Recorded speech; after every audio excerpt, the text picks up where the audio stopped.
ეთერშია კურიერი 6 საათზე ახალ ამბებს თამარ რუშაძე გაგაცნობთ. ნატოს მინისტერიალის სრულდება ამ წუთებში სესიაზე განხილულ თემებს მედიასთან ალიანსის გენერალური მდივანი აჯამებს. სტოლტენბერგის განცხადებას პირდაპირ ეთერში გთავაზობთ. დამატებითი სამხედრო დახმარება ალიანსის წევრებმა უფრო მეტი უნდა გააკეთონ და მზად არიან რომ მეტიც გააკეთონ. უამარაგონ უკრაინა უფრო მეტი შეიარაღებით. ეს არის ერთ-ერთი მთავარი მიზეზი, რატომაც შევიკრიბეთ ჩვენ. და ჩვენ ახლოდან ვაკვირდებით მოვლენებს და განვიხილავთ მათ. With Ukraine and of course the different meetings we have helps us also to be informed about the needs. So allies are providing ალიანსის ქვეყნები ეხმარებიან უკრაინას და კიდევ უფრო მეტის გაკეთებისთვის არიან მზად. ალ-ჯაზირას კითხვა.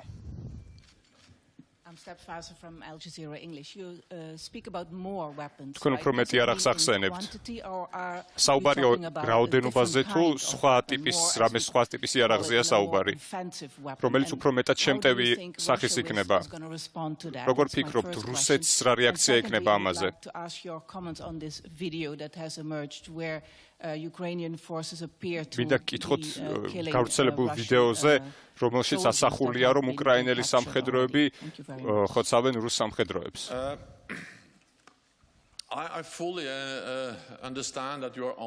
მე აბსოლუტურად მესმის, რომ კონკრეტულ შეკითხვებს მისვამთ კონკრეტულ იარაღებზე. მნიშვნელოვანია, რომ გავიგოთ, რომ ალიანსის წევრი ქვეყნები ალიანსის წევრი ქვეყნებს სწამთ, რომ არ დავა კონკრეტოდ უშუალოდ კონკრეტული ტიპის იარაღი.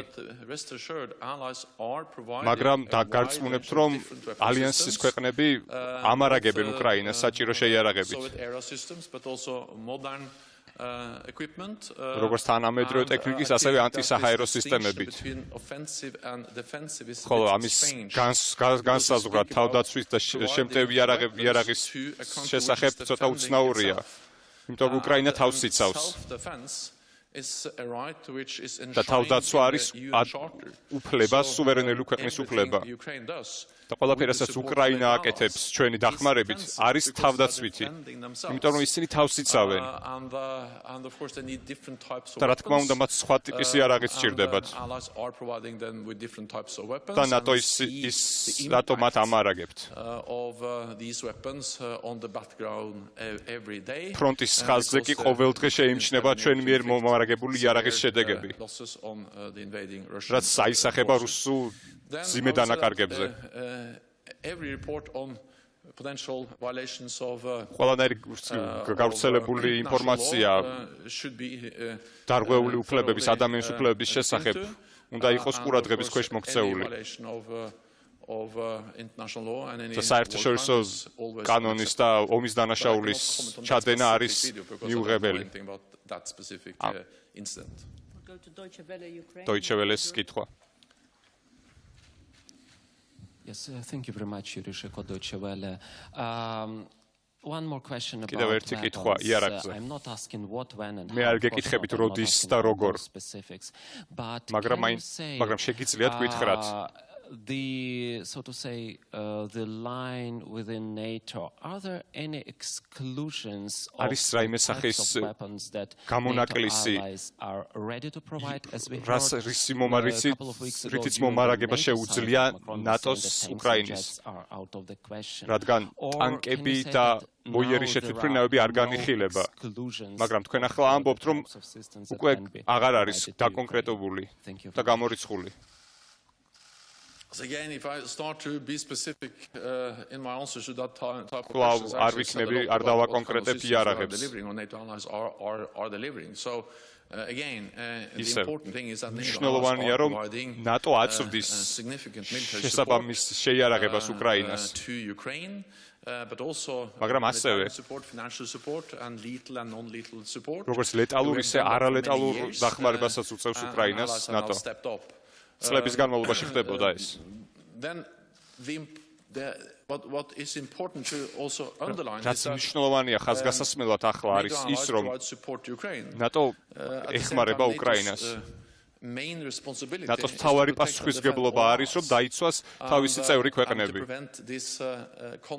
და რომ ავიცილოთ ამ კონფლიქტის ესკალაცია, რაც შესაძლოა გადაიზრდოს რუსეთისა და ნატოს კონფლიქტში. სწორედ ამიტომ ჩვენ ამ კონცენტრირებული ვართ, რომ დავამენეჯმენტოთ რისკის ესკალაცია ამ კონფლიქტის.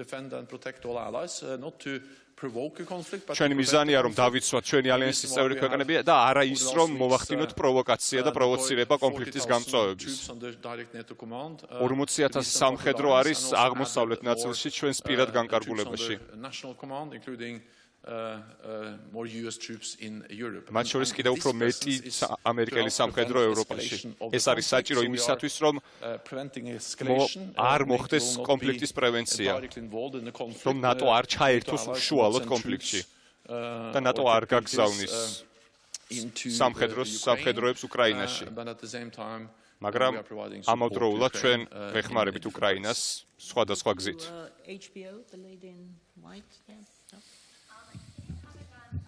The US and Secretary Blinken have been approaching this week. Როგორ უდგებიან ბლინკენი a long haul for this Antony war Blinkeni and ამ assumption. სიტუაციას. Why not just do everything you can რატომ now? არ აკეთებთ ყველაფერს, რაც ახლა რაც თქვენს ძალებში არის ახლა და ამავდროულად რომ დაიხიოს შემდეგ უკვე რუსეთმა. ჩვენი მიზანია რომ ის დასრულდეს, თუმცა როგორც ჩანს პუტინს ეს არ უნდა. But we need to be realistic and we ჩვენ უნდა ვიყოთ რეალისტები. მაგრამ არ არის არანაირი მინიშნება, რომ პუტინმა შეცვალა თავისი რიტორიკა ამ კონფლიქტის მიმართ და თავისი მიზანი.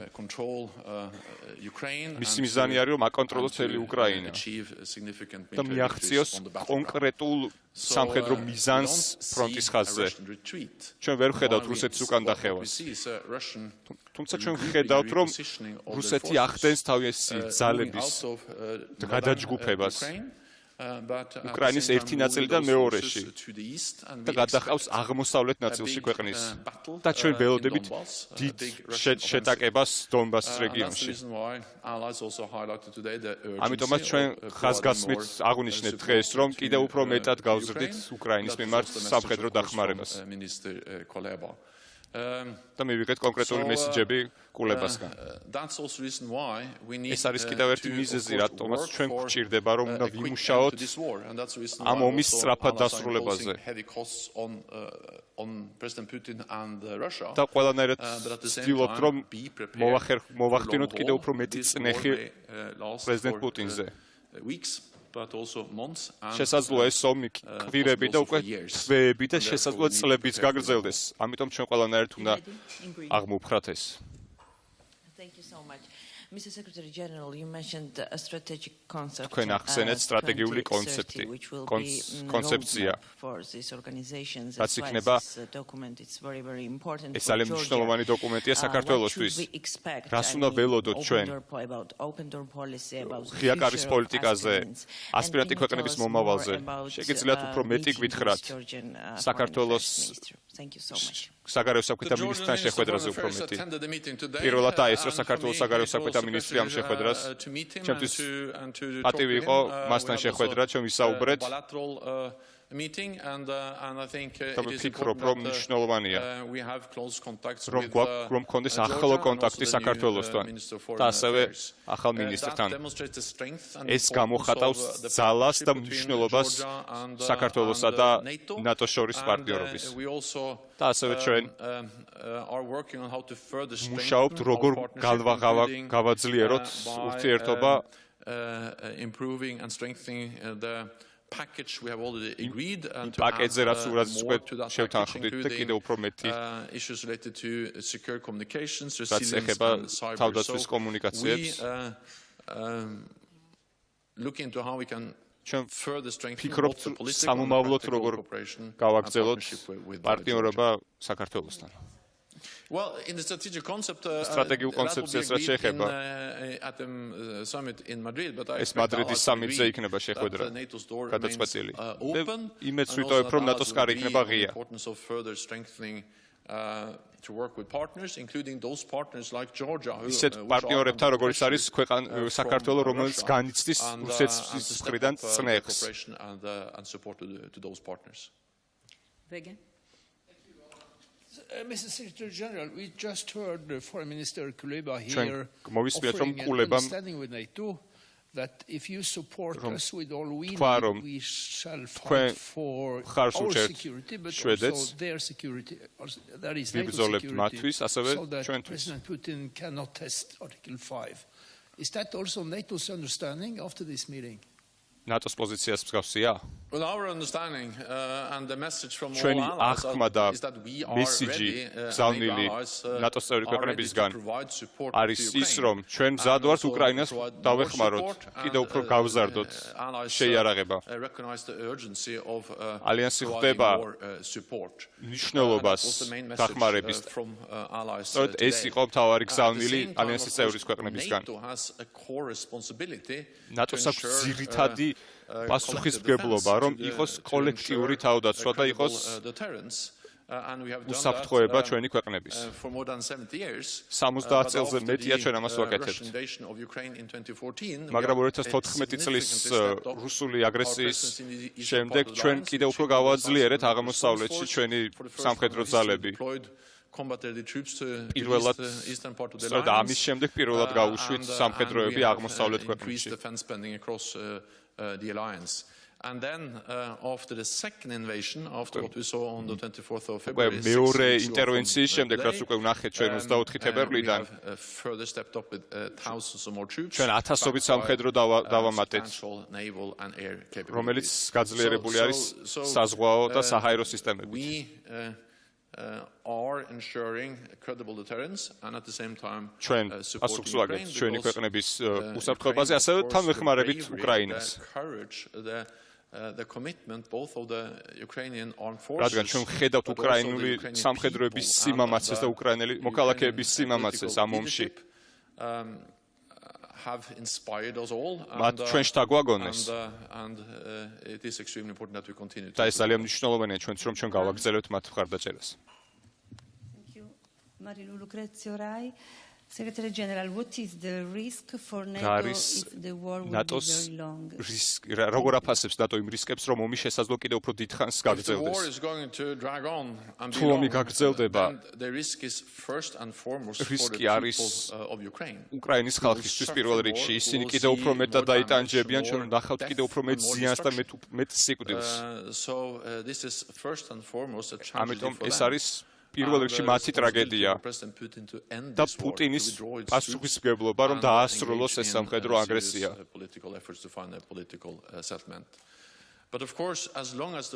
მაგრამ რაც უფრო დიდხანს გაგრძელდება ომი, იქნება უკრაინის საზღვრებს მიღმა ესკალაციის რისკი. ამიტომაც ჩვენ კონცენტრირებული ვართ, რომ არ გავრცელდეს ეს აგრესია. და ვცდილობთ, რომ ავირიდოთ თავიდან. Making sure that allies deliver the same message and stay united. ჩვენ ვცდილობთ, რომ ვიყოთ ერთიანი და გქონდეს საერთო გზავნილები. Increasing the presence და გავზარდოთ ჩვენი არსებობა და ჩვენი ყოფნა აღმოსავლეთ ნაწილში ალიანსის. რაც უკვე გავაკეთეთ. Recently here in Brussels with all the NATO heads of state and government, the heads of state and government agreed to ask our military commanders ჩვენ შევთანხმდით, რომ for more longer term ჩვენ მოვთხოვეთ ჩვენს მინისტრებს, რომ უფრო მეტად იყვნენ ჩართული თავიანთი თავდაცვის მექანიზმებში, რომ კონდეს უფრო მეტი და ხანგრძლივი შედეგი.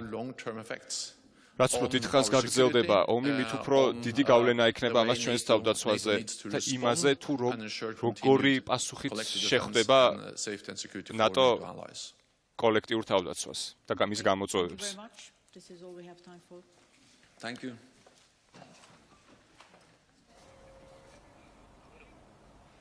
თქვენ თქვენ პირდაპირ ეთერში უსმენთ ალიანსის გენერალურ მდივანს, რომელმაც თქვა, რომ ნატოს წევრი ქვეყნები აწვდიან უკრაინას იარაღს, თუმცა ისინი შეთანხმდნენ, რომ კიდევ უფრო მეტი უნდა გააკეთონ უკრაინის მხარდასაჭერად. მან ახსენა საქართველოს საგარეო საქმეთა ახალი მინისტრი, რომელიც პირველად ესწრება ნატოს მინისტერიალს და თქვა, რომ სტრატეგიულ კონცეფციას, რაც შეეხება მადრიდის სამიძე იქნება გადაწყვეტილება მიღებული და საქართველოსთან ახლო კონტაქტი არის ნატოსთვის საკმაოდ მნიშვნელოვანი.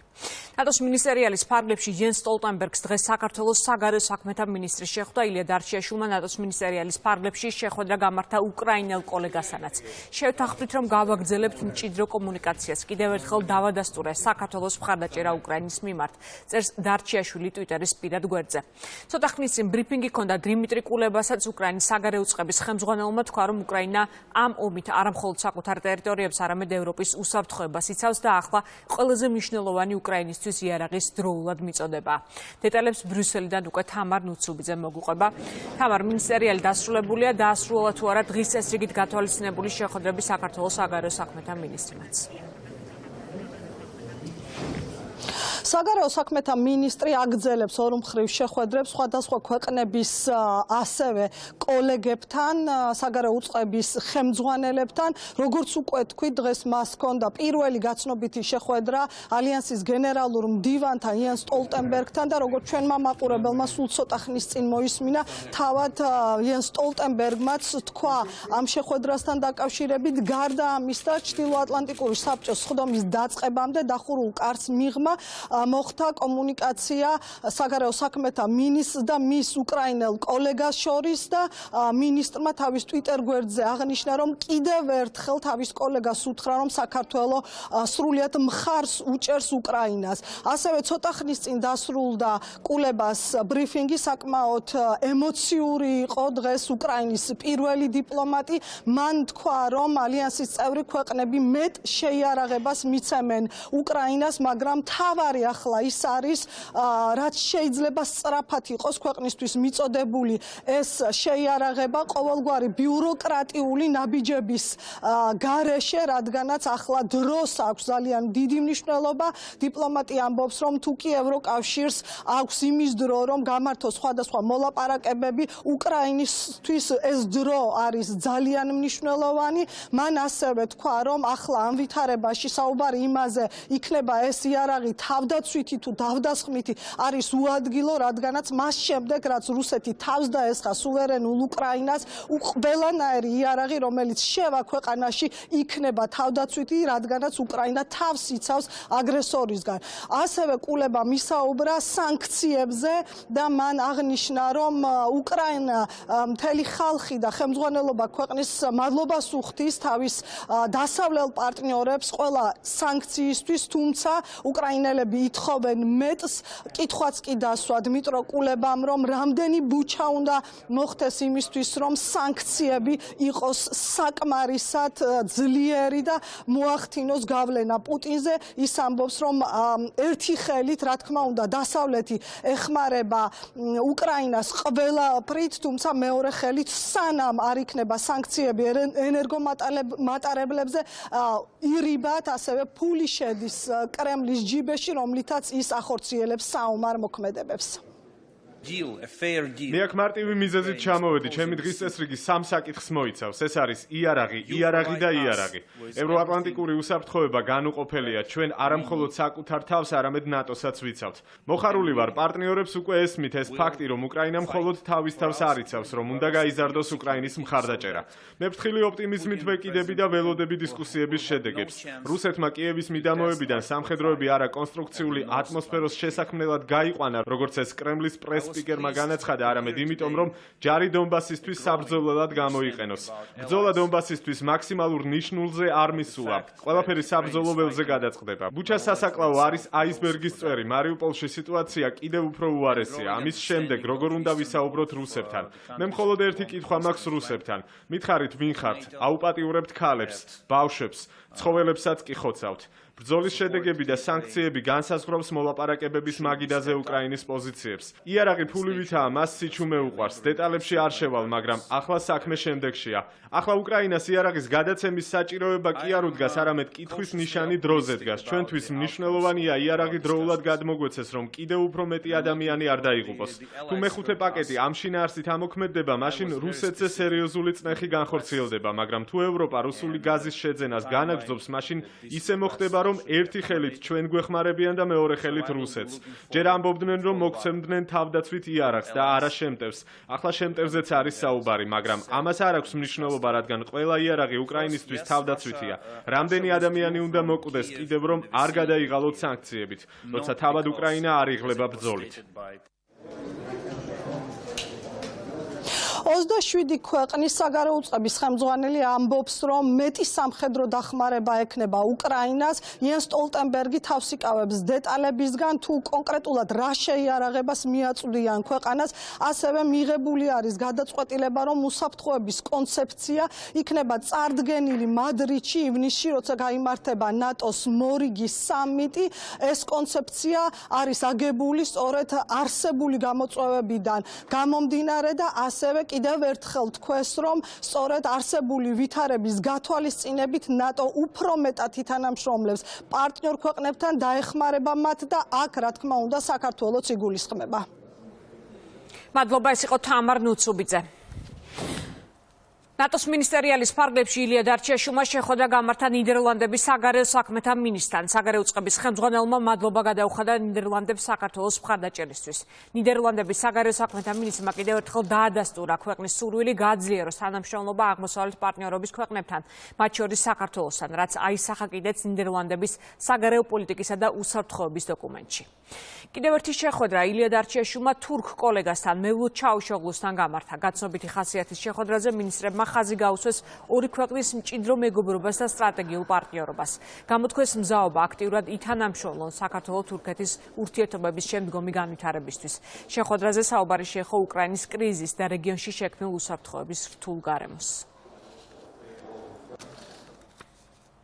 სესიის დაწყებამდე შეხვედრის მონაწილეების ნაწილმა მედიის კითხვებს უპასუხა. კანადის საგარეო საქმეთა მინისტრის განცხადებით, კანადა, ისევე როგორც ნატო, მხარს უჭერს საქართველოს და ღია კარის პოლიტიკას. რუსეთისთვის სანქციების გამკაცრებაზე საუბრობს ჟოზეფ ბორელი.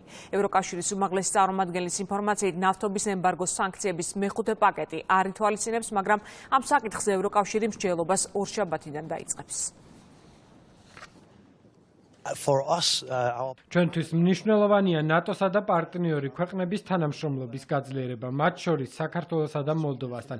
იმიტომ რომ ჩვენ ვხედავთ ევროპაში უსაფრთხოების კუთხით ფუნდამენტურ ცვლილებებს, რაც გამოიწვია 24 თებერვალს რუსეთის არაპროვოცირებულმა და საშინეელმა თავდასხმამ უკრაინაზე.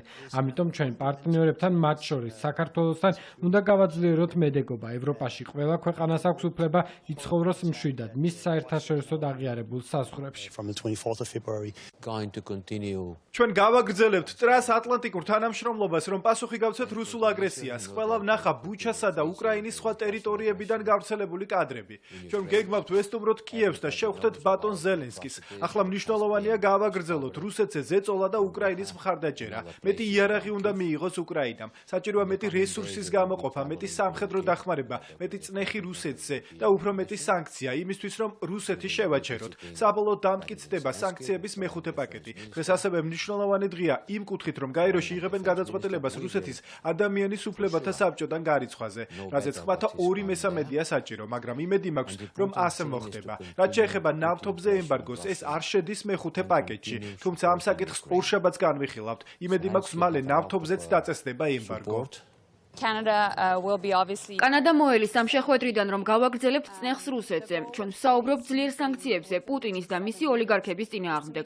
ამ შეხვედრებზე მხარს დაუჭერთ ჩვენს პარტნიორებს. ვხედავთ, რომ მსოფლიო ძალიან საშიშ ადგილად იქცა. უნდა დავწმუნდეთ, რომ ამ დროს ჩვენ პარტნიორებს ნატო სათანადო დახმარებას უწევს. კანადა და უკრაინა ახლოს არიან და მჭიდრო პარტნიორობა გვაქვს. ჩვენ მხარს ვუჭერთ საქართველოს. ახლო ურთიერთობა და პარტნიორობა გვაკავშირებს მასთან. მხარს ვუჭერთ ასევე ღია კარის პოლიტიკას. ვიცით, საქართველოს საქართველოს რა წნეხის ქვეშ იმყოფება და როგორი მოწყვლადია ახლა მისი მდგომარეობა. ამიტომ კანადას საქართველოს გვერდზია. ის რაც უკრაინაში მოხდა შეიძლება მოხდეს სხვა ქვეყნებშიც. ალბათ გვახსოვს როგორ სკეპტიკურად უყურებდა საზოგადოება ჩვენი მხრიდან ჩრდილოეთის ნაკადი ორის გაჩერებას. მაგრამ ჩვენ ეს მოვახერხეთ. მათ არ ეგონათ არც ის რომ პუტინს სანქციებს დაუწესებდით, მაგრამ ჩვენ ესეც გავაკეთეთ. გერმანიამ რუსის სამხედროების რადიოს შეტყობინებები მოიპოვა, რომლებიც სავარაუდოდ აღიარებენ, რომ მათ ქალაქ ბუჩაში მშვიდობიანი მოქალაქეები მოკლეს. ამის შესახებ ინფორმაციას გერმანული შპიგელი ავრცელებს. გერმანიის სადაზვერვო სააგენტომ ეს მასალები 4 შაბათს პარლამენტში წარადგინა. ერთ შეტყობინებაში ჯარისკაცი ველოსიპედით მოსიარულე მოქალაქის მიმართ სროლას განიხილავს. რუსი აგრესორები დონეცკის რაიონში სადემარკაციო ხაზის გასწვრივ დაბომბვას განაგრძობენ. ამ წუთებში დაპირისპირებები მიმდინარეობს ვუხლედარში, მარიინკასა და ტორეცკში. დღეს 1400-მდე ადამიანის ევაკუაცია განხორციელდა ლუგანსკის რეგიონიდან. სახმელეთო ჯარების შტაბი ამბობს, რომ გამორიცხული არ არის რუსული არმიის მხრიდან კიევის აღების კიდევ ერთი მცდელობა. ჩვენ ახლა სწორედ კიევს და ლიკა ალელიშვილს ჩავთავთ პირდაპირ ეთერში. ლიკა, გისმენთ? თამარ, დავიწყებ ქალაქ ბუჩადან, რომელიც მსოფლიო მოვლენების, მსოფლიო ყურადღების ეპიცენტრში რჩება ისევ. დღეს ქალაქ ბუჩაში ისევ იპოვეს მშვიდობიანი მოქალაქეების ცხედრები და როგორც ქალაქის მერმა განაცხადა, ყოველდღიურად პოულობენ ადამიანებს, რომლებიც არიან დახვრეტილი რუსი ოკუპანტების მხრიდან. სწორედ გარდაცვლილ დაღუპულ ადამიანთა 90% არის ცეცხლსასროლი იარაღით მოკლული. 35 დღე ვიყავით სარდაფში. სრულ სროლა იყო. ზოგჯერ არ გვქონდა წყალი და საკვები. საერთოდ არ გვქონია შუქი. არ მოგვეწოდებოდა ინფორმაცია, არ მუშაობდა ტელეფონები. ბავშვებს სციოდათ. სულ ვეხუტებოდი და ერთმანეთს ვათბობდით. მეუბნებოდი, რომ ყველაფერი კარგად იქნებოდა და უკრაინელი ჯარისკაცები მოვიდოდნენ. ვუხსნიდი, როგორ დაწოლილიყვნენ, როგორ გაქცეულიყვნენ, როგორ დაეცვათ თავი. ესენი ხედავდნენ, როგორ ჩაიმსხვრა ფანჯრები, როგორ ჩამოვარდა კარები, ჭაღები და კარადა. მათ ეს ყველაფერი დაინახეს. 42 დღეა არ მინახავს ჩემი და პირველად დღეს ვხედავ და მესმის მისი ხმა. და ზუსტად ახლა ვრცელდება ინფორმაცია იმის შესახებ, რომ ხარკოვში ისმის ძლიერი აფეთქებების ხმა და სავარაუდოდ გაჩენილი არის ხანძარი სარაკეტო იერიშის შედეგად. ასევე ბრძოლა გრძელდება მარიუპოლში, ლუგანსკისა და დონეცკის ოლქებში. დიდი მადლობა, ლიკა ალილიშვილის საუბრობდა კიევიდან კურიერის ეთერში. კიევს ვაშინგტონი და მისი მოკავშირეები აკონტროლებენ. ისინი უკრაინას საომარი მოქმედებების გაგრძელებისკენ უბიძგებენ, აცხადებს სერგეი ლავროვი. რუსეთის საგარეო საქმეთა მინისტრმა უკრაინული მხარის მიერ ახალი შეთანხმების პროექტის წარდგენაზე ისაუბრა და აღნიშნა, რომ დოკუმენტი სტამბოლში გამართულ მოლაპარაკებებზე მიღწეული შეთანხმებიდან რადიკალური გადახვევაა. Вчера украинская сторона представила в переговорной Უშინ უკრაინულმა მხარემ მოლაპარაკებების ჯგუფს წარუდგინა შეთანხმების პროექტი. ეს გვიჩვენებს უკრაინის დელეგაციის ხელმძღვანელის არახამიას მიერ ხელმოწერილ დოკუმენტში დაფიქსირებული ყველაზე მნიშვნელოვანი დებულებებიდან 29 მარტს სტამბოლში გამართულ შეხვედრაზე გადახვევას. ამ დოკუმენტში უკრაინელებმა მკაფიოდ ჩამოაყალიბეს, რომ უკრაინის უსაფრთხოების სამომავლო გარანტიები არ ვრცელდება ყირიმსა და სევასტოპოლზე. ეს მოლაპარაკება კიდევ ერთხელ ახასიათებს კიევის ნამდვილ ზრახვებს. ისინი სიტუაციას აჭიანურებენ. კიევის რეჟიმს აკონტროლებენ ვაშინგტონი და მისი მოკავშირეები. ისინი უბიძგებენ პრეზიდენტ ზელენსკის საომარი მოქმედებების გაგრძელებისკენ. სტამბოლის დოკუმენტში ცალსახად წერია, რომ უკრაინის ნეიტრალური, უბლოკო, უკრაინის არაბირთვული სტატუსის კონტექსტში ნებისმიერი სამხედრო წვრთნები უცხოური კონტინგენტების მონაწილეობით ტარდება მხოლოდ ყველა გარანტორი სახელმწიფოს, მათ შორის რუსეთის თანხმობით. თუმცა გუშინ მიღებულ ხელშეკრულების პროექტში ეს ცალსახა დებულებად შეიცვალა. ახლა საუბარია გარანტი ქვეყნების უმრავლესობის თანხმობით წვრთნების ჩატარების შესაძლებლობაზე რუსეთის ყოველგვარი ხსენების გარეშე. გარდა ამისა არსებობს მოსაზრება, რომ ყირიმისა და დონბასის პრობლემები რუსეთისა და უკრაინის პრეზიდენტების შეხვედრაზე უნდა იყოს მიტანილი. სტამბოლის შემდეგ ჩვენმა შეიარაღებულმა ძალებმა დეესკალაცია მოახდინეს კიევ-ჩერნიგოვის მიმართულებით, როგორც კეთილინების გამოხატვა და შეთანხმებების სტიმულირება. საპასუხოდ მოხდა პროვოკაცია ბუჩაში, რომელიც დასავლეთმა მაშინვე გამოიყენა სანქციების ახალი ნაწილის გამოცხადებისთვის. მიუხედავად ყველა პროვოკაციისა, რუსეთის დელეგაცია გააგრძელებს მოლაპარაკებების პროცესს. სენატმა მეორე მსოფლიო ომის პერიოდის პროგრამა ლენდ-ლიზი აღადგინა, რომელიც მეორე მსოფლიო ომის დროს ჰიტლერის დამარცხებაში დაეხმარა, რომელთაც მოკავშირეებისთვის საბრძოლო მასალის მიწოდება პროცედურული დაბრკოლებების გარეშე შეუძლია. ინფორმაციას გამოცემა პოლიტიკო ავრცელებს. საკანონმდებლო აქტი ჯო ბაიდენს საშუალებას მისცემს უფრო ეფექტიურად და ჩქარა გაუგზავნოს იარაღი და სხვა სახის მარაგი უკრაინას. როგორც პოლიტიკო წერს უკრაინის დემოკრატიის დაცვის ლენდ-ლიზის აქტი, კრიტიკული სამხედრო აღჭურვილობის და სხვა მნიშვნელოვანი მარაგების დე-ფაქტო ჩუქების საშუალებას იძლევა დათქმით, რომ დახმარების მიღები ქვეყნები შეერთებულ შტატებს თანხას მოგვიანებით გადაუხდიან. ევროპარლამენტმა კენჭისყრა ჩაატარა რუსული ენერგოიმპორტის სრულად აკრძალვის მოთხოვნით. აკრძალვას მხარი დაუჭირა 513-მა დეპუტატმა, წინააღმდეგი იყო 22, თავი შეიკავა 19-მა. მიუხედავად იმისა, რომ ეს ნაბიჯი არასავალდებულო იყო, პარლამენტის სპიკერმა რობერტა მეცოლამ მას ძალიან მნიშვნელოვანი მომენტი უწოდა, რითაც უკრაინისკენ ყველაზე ძლიერი გზავნილი გაუშვეს ევროკავშირის მხარდაჭერის კუთხით. გარიცხავენ თუ არა რუსეთს გაეროს ადამიანის უფლებათა საბჭოდან ამის თაობაზე დღეს გაერთიანებული ერების ორგანიზაციაში კენჭისყრა გაიმართება. რუსეთის გარიცხვის ინიციატივით შეერთებული შტატები და გაერთიანებული სამეფო მას შემდეგ გამოვიდნენ, რაც უკრაინის პრეზიდენტმა გაეროს სიტყვით მიმართა და რუსეთის მიერ ჩადენილი სასტიკი მკვლელობების შესახებ ისაუბრა. ადამიანის უფლებათა საბჭოს წევრის გარიცხვისთვის გაეროს გენერალური ასამბლეის 193 წევრის ხმათა 2/3 საჭირო. უკრაინის საგარეო საქმეთა სამინისტრომ არამეგობრული აქტი უწოდა უნგრეთის მზადყოფნას რუსული გაზის საფასური რუბლებში გადაიხადოს. ოფიციალურმა კიევმა განაცხადა, რომ ბუდაპეშტის პოზიცია რუსეთის სასტიკი დანაშაულების ბრალდებებთან დაკავშირებით აძლიერებს რუსეთის დაუსჯელობის გრძნობას და ახალისებს რუსეთს ჩაიდინოს ახალი სისასტიკე უკრაინელების წინააღმდეგ. ბოლო რამდენიმე დღის განმავლობაში უნგრეთსა და უკრაინას შორის დაძაბულობა გაიზარდა. არჩევნებში კიდევ ერთხელ გამარჯვების შემდეგ ვიქტორ ორბანმა უკრაინის პრეზიდენტი ვოლოდიმირ ზელენსკი ერთ-ერთ მოწინააღმდეგედ მოიხსენია. ზელენსკიმ თავის მხრივ განაცხადა, რომ ორბანს ეშინია მოსკოვის და უნგრეთის პრემიერმა უნდა გააკეთოს არჩევანი რუსეთსა და სხვა სამყაროს შორის. ლიტვის რესპუბლიკის სეიმის საგარეო ურთიერთობათა კომიტეტმა საქართველოს ევროატლანტიკური ინტეგრაციის მხარდასაჭერად განცხადება მიიღო. კომიტეტი იწვევს ნატოსა და ევროკავშირის წევრ ქვეყნებს მხარი დაუჭირონ საქართველოს ნატოში გაწევრიანების სამოქმედო გეგმის შემუშავებას და საქართველოსთვის ევროკავშირის წევრობის კანდიდატი ქვეყნის სტატუსის მინიჭებას იმის გათვალისწინებით, თუ საქართველო უერთდება ევროკავშირის საერთო და საგარეო და უსაფრთხოების პოლიტიკის განცხადებებს, ასევე ნატოსა და ევროკავშირის წევრი ქვეყნების პოლიტიკასა და სანქციებს, რომლებიც მიმართულია ბელორუსისა და რუსეთის ავტოკრატიული რეჟიმების წინააღმდეგ. ასევე აღნიშნულია, რომ საქართველოს და უკრაინას აქვთ საერთო ევროპული პერსპექტივა და ორივე ქვეყანა არის რუსეთის აგრესიული პოლიტიკის სამიზნე, რომელიც მიმართულია საქართველოსა და უკრაინის რუსეთის გავლენის სფეროში დაბრუნებისკენ.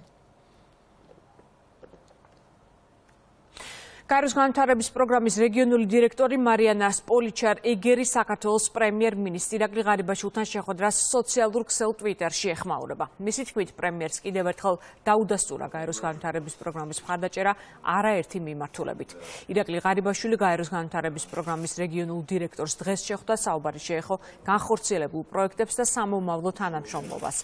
ასევე უკრაინაში მიმდინარე საომარ მოქმედებებს. პრემიერმა კიდევ ერთხელ აღნიშნა, რომ საქართველოს სოლიდარობას უცხადებს უკრაინას, ეხმარება ქვეყანას ჰუმანიტარულად და მხარს უჭერს პოლიტიკურად, მათ შორის ყველა საერთაშორისო ფორმატში.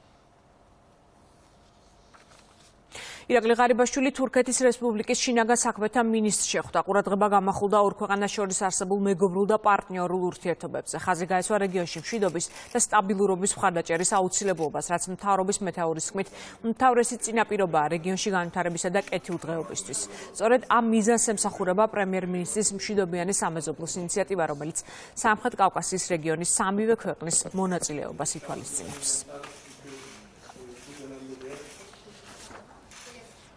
ვახტანგ კომელაურმა თურქეთის რესპუბლიკის შინაგან საქმეთა მინისტრს უმასპინძლა. ორი ქვეყნის შინაგან საქმეთა მინისტრებმა პირისპირ და გაფართოებულ ფორმატში შეხვედრები გამართეს.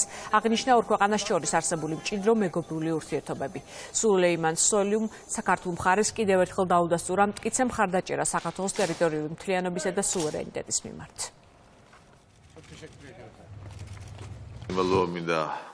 თურქეთს ბატონ პრეზიდენტს გადაუხადო ჩვენი გვერდში დგომისთვის, ჩვენი ტერიტორიული მთლიანობის ხარდაჭერისთვის 20% ოკუპირებულია რუსეთის მიერ და ჩვენი სუვერენიტეტის ტერიტორიული მთლიანობის ხარდაჭერა ჩვენთვის ძალიან მნიშვნელოვანია. უნდა ხაზი გაუსვათ ჩვენს მჭიდრო თანამშრომლობას, ჩვენ კიდევ და ზადვახთ უფრო კიდევ გავაღრმავოთ, რადგან ვისაუბრეთ ჩვენ უკვე. ძალიან ნაყოფიერი შეხვედრა გქონდა. ჩვენ საქართველოს სუვერენიტეტსა და ტერიტორიულ მთლიანობას ყველა პლატფორმაზე ვიცავთ და მომავალშიც დავიცავთ.